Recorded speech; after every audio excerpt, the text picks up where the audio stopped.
पाळिले माघ स्नान धर्म गंजई सकल अधर्म जम न लघे तार सीमा से प्राणी अटे पुण्य आत्मा। मघा नक्षत्र अनुसार मासर नाम हेउची माघ। संस्कृत रे माघम शब्दर अर्थ हेउची जेउ मास संपूर्ण पापमुक्त। ए मासरे भगवान विष्णु माधव नामरे पूजित होइथांती। कथित रहिछि एही मासरे माता सरस्वती सूर्य नारायण एवं देवदेव महादेव जन्मग्रहण करथिले।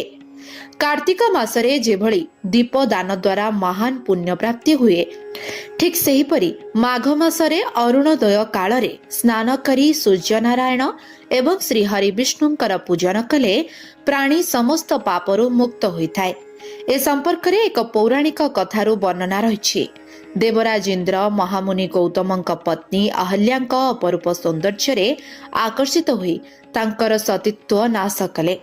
फलरे गौतमंक द्वारा इंद्र अभिशप्त होई लज्जारे आउ अमरावतीपुरकु न फेरी मेरु पर्वतर शिखर देशरे थिबा एक सरोवरर पद्मनाड भितरे लुचि रहिले। इंद्रंकु स्वर्गरे न पाई देवता माने ब्रह्मा ओ बृहस्पतिंक संगरे धरी तांकर अन्वेषण रे जाई मेरु सरोवर रे पहुंचले।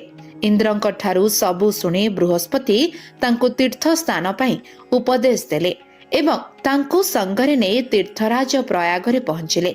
प्रयाग हेउची तीन नदीर मिलन स्थली। पुराण प्रसंग अनुसार पृथ्वी रे जो 1.5 कोटी तीर्थ रहिछि से मध्यरे श्रेष्ठ होउची पंचप्रयाग अर्थात विष्णु प्रयाग, नंद प्रयाग, कर्ण प्रयाग, रुद्र प्रयाग ओ देव प्रयाग। आउ एमानंक भितरु राजा हेउचंती त्रिवेणीर प्रयागराज। ए क्षेत्र रे पतित पावनी गंगांकर सहित पुण्यतया जमुना व अंत सलीला सरस्वतींकर मिलन घटिछि।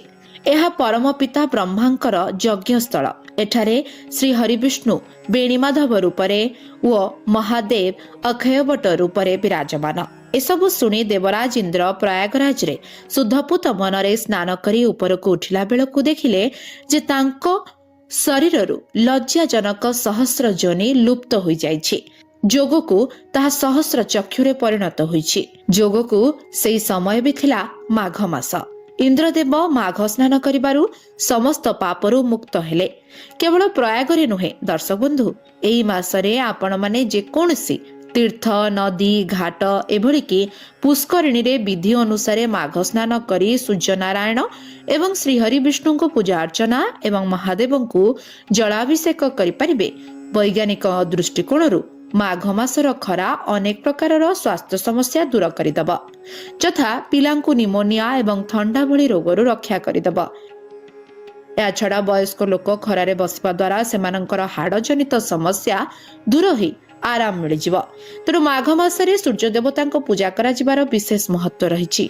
मान्यता रहिछि कि एही मासरे पवित्र नदी रे स्नान करिबा द्वारा सकारात्मक ऊर्जा भरी रही थाए। आ एही ऊर्जा विभिन्न प्रकार रोगरू बंचाई दिए। ओम नमः भगवते वासुदेवाय। Bureau report, live life Odia.